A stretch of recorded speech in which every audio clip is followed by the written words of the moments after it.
বিসমিল্লাহির রহমানির রাহিম। আমার চ্যানেলে আপনাকে স্বাগতম।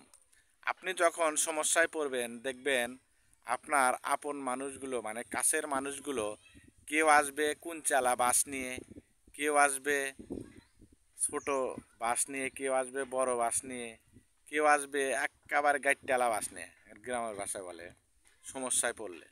আবার আপনি যখন সমস্যা থেকে সমাধান হবেন তখন বলবেন যে সবসময় তোমার পাশে ছিলাম, তোমার পাশে আছি, বা আপনার পাশে ছিলাম, আপনার পাশে আছি। এগুলো ডাহা মিথ্যা কথা।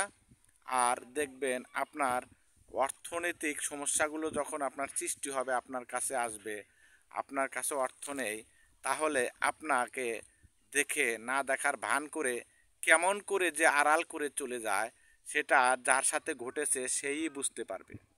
এরকম ঘটনা আপনার সাথে ঘটেছে কিনা, আপনার আপন মানুষ, আত্মীয় স্বজন, তাদের কাছে আপনি এরকম আহ, মানে আচার ব্যবহার পেয়েছেন কিনা কমেন্টসে জানাবেন। আমি রহ পেয়েছি।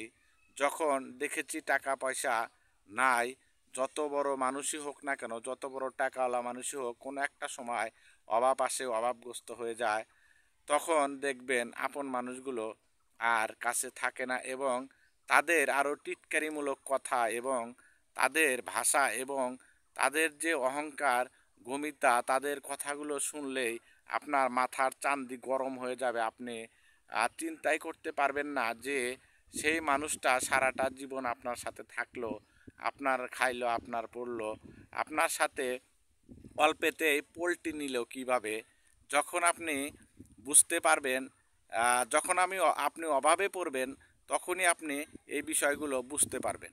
আমার কথায় ভাষায় কেউ ভুল ভাববেন না, কেউ ভিন্নভাবে নিয়েন না, কারণ এগুলো ঘটনা রহ ঘটছে। এরকম হৃদয় বিদারক ঘটনা গ্রামগঞ্জে আরও বেশি দেখা যায়, কারণ গ্রামের মানুষগুলো সাধারণত সাদা মনের মানুষ হয় এবং সহজ সরল মানুষ হয়। তাদের সাথে এরকম ঘটনা রহ ঘটে যে আত্মীয় স্বজন বন্ধুবান্ধব টাকা পয়সা নিয়ে যাচ্ছে এবং ধার নিচ্ছে, আমাদের এলাকায় ধার বলে বা হাওলাত বলে, নিয়ে যায়, কিন্তু টাকা চাইতে গেলে টাকা আর পায় না। তিনি এইভাবে দিতে দিতে অভাবগ্রস্ত হয়ে যায়। যখন অভাবে পড়ে তখন ওই মানুষগুলো তো দূরের কথা, আরও আপন মানুষ এবং আত্মীয় স্বজন কাছের মানুষগুলো আরও দূরে সরে যায়। এগুলো বাস্তবতা নিরিখ থেকে আপনাদের বলার চেষ্টা করছি। যখন আপনি দেখবেন পকেটে টাকা থাকবে, আপনার পিছনে সামনে ডানে বাঁয়ে লোকের অভাব হবে না, সব লোকগুলোই আপনাকে বাহাবা দিচ্ছে, আপনার কথা শুনছে, এগুলো কিন্তু আসলে ভালোবাসা নয়।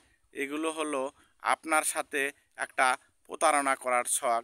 আপনার অর্থকে ভালোবাসবে এবং আপনার সাথে থাকবে এবং আপনাকেই একসময় ক্ষতি করে দিবে।